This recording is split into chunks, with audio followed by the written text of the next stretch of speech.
सिद्धार्थ भाई, जी। यार ये देखें हम मोटरवे पे जा रहे हैं और ये मोटरवे जो मर्जी कर लें यार, बड़ा ईज हो गया इससे ट्रैवल का। जी। क्या कहते हैं आप? पहले पिशावर का जाने का रास्ता कब कितना था और अब कितना है?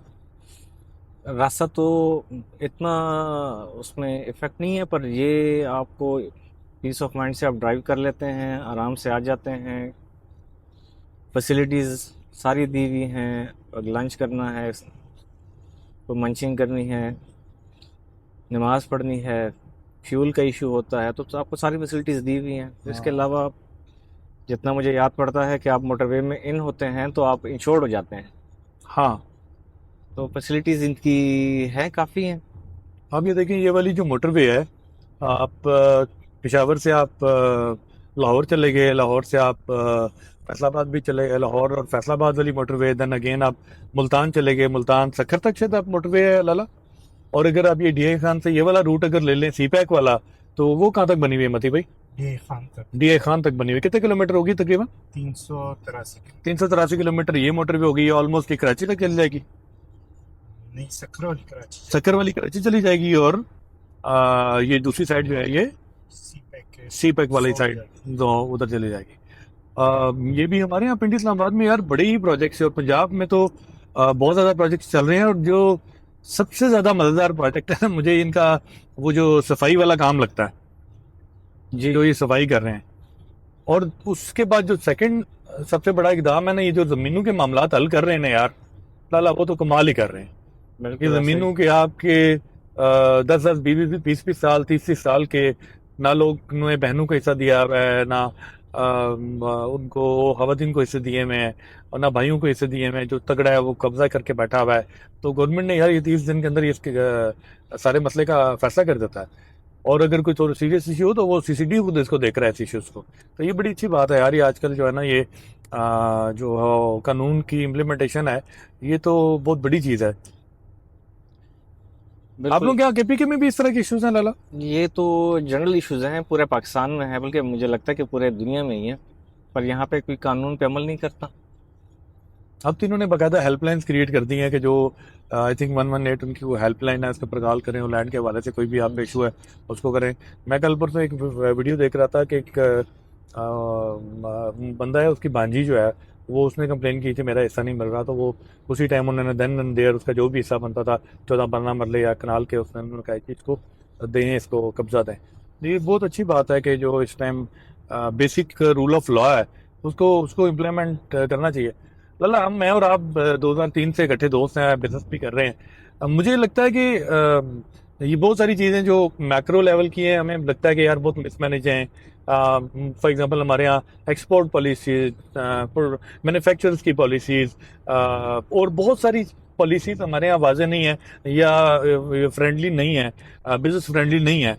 हमारे यहाँ रियल एस्टेट सेक्टर को बिल्कुल उन्होंने इग्नोर कर दिया बहुत ज़्यादा। लेकिन उसके बावजूद यार बहुत सारी ऐसी चीज़ें हैं जो मुझे लगता है वक्त के साथ साथ मिच्योर हो रही हैं। और अल्लाह करेगा आने वाले दौर में ये सारी चीज़ें किसी वो कहते हैं ना, ऊँट किसी सही करवट बैठ जाएगा, तो मुझे लगता है कि किसी बेहतर करवट बैठेगा। आप क्या देखते हैं यार? आपको क्या लगता है कि बेहतरी की तरफ जा रहे हैं हम लोग आहिस्ता आहिस्ता? देखिए, पहले हम थे अफगान वॉर के बाद हम थोड़े से जब सीधे हुए तो फिर वॉर ऑन टेरर आ गया। फिर हम दोबारा जंग में चले गए। तो अब आप मुझे पिछले लग रहा है कि गवर्नमेंट 20 भी सोच रही है, वहाँ भी तंग हो गई है इन मसाइल से, और वो डेवलपमेंट चाहती है। अभी आप अगर एक चीज़ देखें कि हमारे पास 4 सूबे हैं, फिर उसके बाद गिलगित बल्दिस्तान है और कश्मीर है। आप पंजाब जैसे एंटर होते हैं तो थोड़ा सा आपको फील नज़र आता है कि थोड़ी सी चेंज हो गई है। इन्वायरमेंट भी चेंज हो गया है और बाकी चीज़ें भी चेंज हो गई हैं। अभी मैं आपको छोटी सी मिसाल देता हूँ। आपकी सोसाइटी स्टार्ट हो जाती हैं बुरहान से, जी बिल्कुल। और आपके लेफ़्ट राइट आपकी आबादी स्टार्ट है। पंजाब की आबादी ऑलरेडी बहुत ज़्यादा है, तो जी, उन्होंने तो ग्रो करना ही करना है। फिर पंजाब में बाकी सारी सूबों से पॉपुलेशन शिफ्ट हो रही है। ऐसे ही है।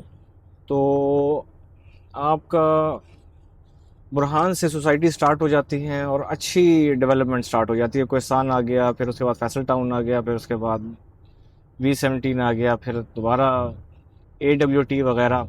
और कैमरा हम स्मार्ट जाते सिटी आ हैं। गई यार, बहुत अच्छा प्रोजेक्ट है। उसके बाद गंदारा चक्री तक, तो ये सारे ही आप समझे कि जो मोटरवे है, ये लेफ्ट राइट ऑलमोस्ट सारे ही हाउसिंग सोसाइटीज हैं। और बहुत top of the line projects है, हर बंदा दूसरे से बढ़ के डेवलपमेंट करने की कोशिश कर रहा है। जी, अब चक्री के बाद आपके फार्म हाउसेस स्टार्ट हो गए, जी ऐसे ही है।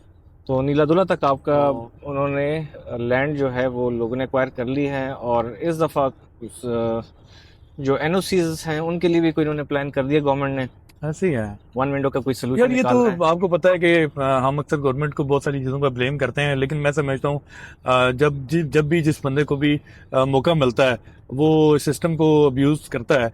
और हमारे यहाँ पिछले दौर में जो रिटर्न ऑन इन्वेस्टमेंट वाले लोग थे, जिन्होंने लोगों को डबल पैसे करने के लालच देके बिलियंस ऑफ डॉलर्स लोगों से लूटे हैं, तो रियल एस्टेट सेक्टर को बहुत ज़्यादा नुकसान हमारी अपनी कम्युनिटी ने भी पहुंचाया। और हम लोगों को ये बात करनी चाहिए, और हम लोगों को जब लगे कि कोई भी ऐसा प्रोजेक्ट जो डिलीवर नहीं होगा, या कोई भी ऐसा बंदा जो रॉन्गफुल अपनी कमिटमेंट्स कर रहा है, तो उसको हमारी जो अपनी कम्युनिटी है उसको भी उसको डिस्करेज करना चाहिए, उसको नोटिफाई करना चाहिए कि यार ये लोग ठीक काम नहीं कर रहे हैं। तो अब मेरे ख्याल से इसका शऊर बेदार हो गया हुआ है। पहले क्या होता था कि हर सोसाइटी में हर प्रोजेक्ट में लोग चले जाते थे और जाके हम जैसे मेरे जैसे आपके जैसे लोग रियल एस्टेट सेक्टर के लोग हर बंदे को जाके अप्रिशिएट करते थे। बट अब हम सोचते हैं, जब भी कोई प्रोजेक्ट हमें कॉल करता है कि यार ये प्रोजेक्ट जो है आप हमारे साथ काम करें, तो हम कहते हैं यार इस प्रोजेक्ट की लेजिटिमेसी क्या है, ये लेजिट है या नहीं है, इसके अप्रूवल्स हैं, इनके लैंड है या नहीं है। अब जो है ना, मुझे लगता है कि लोगों में अवेयरनेस बहुत ज्यादा बढ़ गई हुई है। क्या ख्याल है? नहीं, पैसा डूब चुका है ना, awareness पैसा डूब बढ़ेगी। चुका है, वाकई है। अब एक बंदे की जो जमा पूंजी है वो मिसाल के तौर पे 50 लाख है, उसमें से 30 लाख 40 लाख उसका डूब गया, ऐसे जिसका कोई सर पैर नहीं है। तो अब वो बंदा थोड़ा सा एहतियात से काम करेगा। और अब लोगों में शऊर आ चुका है, वो भी किसी जगह कोई प्रोजेक्ट में इन्वेस्ट करते हैं तो वो बेसिक क्वेश्चंस आपसे पूछते हैं। एनओसीज, लैंड क्लियर है, एनओसीज ले लिए हैं, डेवलपमेंट का क्राइटेरिया क्या है, तो लोग अब पूछते हैं, तो जो उनको सेल करने वाले हैं वो भी फिर बता देते हैं।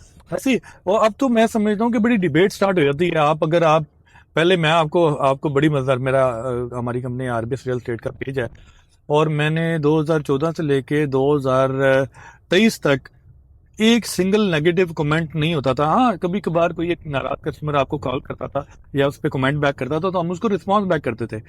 और 23 के बाद अगर हमने किसी ऐसे प्रोजेक्ट को कभी इंडोर्स करने की कोशिश की या इंडोर्स किया जो हमें जिसके बारे में क्लैरिटी नहीं थी, तो आप यकीन करें उसके नीचे डिटेल्ड कमेंट्स आते हैं लोगों के, और वो इतने डिटेल्ड कमेंट्स आते हैं और वो लोग उसके ऊपर बात करते हैं। और अब लोगों के अंदर अवेयरनेस बहुत ज़्यादा आ गई हुई है। और लोग, और आजकल हम देखें, वो हम देखते हैं जैसे कोई प्रोडक्ट लेते हैं तो हम उसके रिव्यूज़ देखते हैं। तो अब रियल एस्टेट सेक्टर के अंदर अभी आप देखें कोई भी प्रोजेक्ट, आप उसके नीचे आप कमेंट्स पढ़ेंगे, आपको विद इन अ मिनट आप उसकी क्वालिटी का अंदाजा हो जाएगा। बिल्कुल ऐसा ही है। तो आप ये देखें शिदात भी, ये सामने बोर्ड देख रहे हैं आप, हम कोहिस्तान एनक्लेव में न्यू ईयर नाइट के ऊपर एक बहुत बड़ा इवेंट कर रहे हैं, और वो आपको अपने भाई का लोगो भी नजर आ रहा होगा। ये मुस्तफा साहिब बड़ा दोस्त का निहाल नसीम आ रही है, और ये इसी प्रोजेक्ट के अंदर हम अभी एक न्यू ईयर नाइट को सेलिब्रेट करने लगे हैं।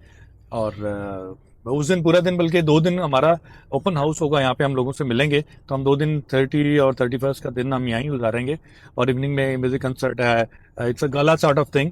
तो यहाँ लोगों के लिए बहुत ज़्यादा चीज़ें होंगी यहाँ पे, बच्चों के लिए, फैमिलीज़ के लिए। ये ज़्यादा फैमिली ओरिएंटेड प्रोजेक्ट है या वो इवेंट है, तो आप लोगों को मज़ा आएगा यहाँ इंशाल्लाह। तो उसके ऊपर भी हम डिटेल एक वीडियो बनाएंगे और गाइड करेंगे लोगों को। टाइम पे भी हम एक चीज़ पे डिस्कस कर रहे थे, पेशावर में कोई अच्छा जो प्रोजेक्ट होता है या कोई अच्छी जगह होती है, वहाँ पे आपको मरला मिलता है 30 लाख रुपए जी। तो आपको 5 मरले का मिनिमम जो आपको मिलेगा अच्छी जगह पे वो 1.5 करोड़, 1.25 करोड़ और इससे अबव। हाँ, वो छोटे छोटे हाथे बने में उसके अंदर सब डिवीजन हुई हुई ऐसे ही है। अब आप ये देखें कि हम सोसाइटी में एंटर हो गए हैं, और यहाँ पर आपकी रोड्स देखें, फिर इंफ्रास्ट्रक्चर पूरा, स्ट्रक्चर देखें, फिर इनकी मेंटेनेंस देखें, और आपको सपोर्ट देखें। अभी जैसे गेट पे आए हैं तो उन्होंने सबसे पहले आपको चेक करना है, आपको वेरीफाई करना है, फिर उन्होंने आगे आपको अलाउ करना है। तो ये बड़ी चीज़ें हैं। और यहाँ पर प्लॉट जो हैं वो वहाँ की निस्बत 3 गुना कम। हाँ ऐसे ही है, तो फिर लोग शिफ्ट होते हैं। जी बिल्कुल, ऐसी बात है। और यहाँ तो भी आप एवरेज जो भी हमारी नई बुकिंग्स हैं, वो तो कुछ 5 मिलियन से 4 से 5 मिलियन के दरमियान हमारी नई बुकिंग्स हैं, बट ओल्ड प्रोडक्ट्स जहाँ पे ये प्लॉट डिलीवर हो चुके हैं और ऑलरेडी जहाँ पे लोग के घर बन चुके हैं, वहाँ depend on the situation 60 lakh रुपए से लेके 1 करोड़ रुपए तक के भी प्लॉट्स 5 मरले के हैं। जी नहीं, यहाँ से यू टर्न लेना। सो यहीं पे इसी एरिया में हम लोग इस इवेंट को कर रहे हैं आपको शहजाद भाई। चलें, गुड है इंशाल्लाह। तो हम भी अपने दोस्तों को बुलाते हैं, उनको ये जगह दिखाते हैं। एक्सेसिबल है मोटरवे से, तो लोगों के लिए ज्वाइन करना इजी होगा। जी ऐसी है। चलिए शहजाद भाई, इंशाल्लाह फिर गपशप होती है। Thank you. इंशाल्लाह।